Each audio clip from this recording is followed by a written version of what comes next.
And stardom in baseball isn't anything approximating LeBron James. It isn't anything like what it used to be. If you look at this decade by decade, you can almost see the decline in stardom for baseball stars. Let's think about this decade by decade. In the 1960s, baseball was king, right? If you said, who are the biggest stars in the 60s? Give me the biggest stars of every sport. You would have said Mays and Mantle in baseball. In basketball, it would have been Bill Russell, some Wilt Chamberlain in there. Football, Johnny Unitas. Now, the biggest star of that decade was most certainly Muhammad Ali. But among the three big sports, baseball was king. It's not close.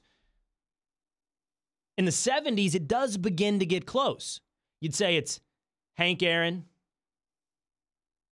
it's Roger Staubach, it's Terry Bradshaw. Who is it in basketball? Is it Kareem Abdul-Jabbar starting his career right there? Reggie Jackson also in baseball. You could make an argument that baseball still won, or at least in a close tie at 2 there with the rising popularity of football with Roger Staubach, Terry Bradshaw, or whoever it may be. By the 80s, though, we have a clear decline. It's Montana. It's Walter Payton. I do think baseball is right there neck and neck with basketball. I think Darryl Strawberry, Doc Gooden, Don Mattingly, Nolan Ryan. I think you're talking about street popularity, street recognition. Who is that guy? It's probably there with Bird and Magic. What's funny is retrospect has raised Bird and Magic. You know, looking back on Bird and Magic, they're even bigger than they were in the 80s. But at the time, Darryl Strawberry, everybody knew who he was. By the 90s, though, baseball is now falling to its place. Football is king as a sport, but Michael Jordan is king of athletes. John Elway, Brett Favre, Troy Aikman, footballer in second. I mean, honestly, golf has its heyday there. Tiger Woods rises.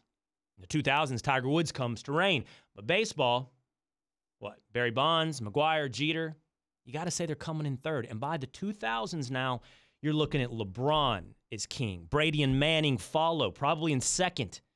Kobe's up there with LeBron, Shaq. And who are you competing with in baseball? Pujols? Jeter? A-Rod? Now we are where we are with Bryce Harper leading the charge. And while baseball might have its biggest star, and Philly is in love, and by the way, ticket sales through the roof in Philadelphia. Congratulations once again. That's something to be applauded. Bryce Harper's already paying off at the ticket booth. We'll see if he pays off in World Series. As far as paying off his stardom in baseball, baseball has a long way to go to get back to the place it once was.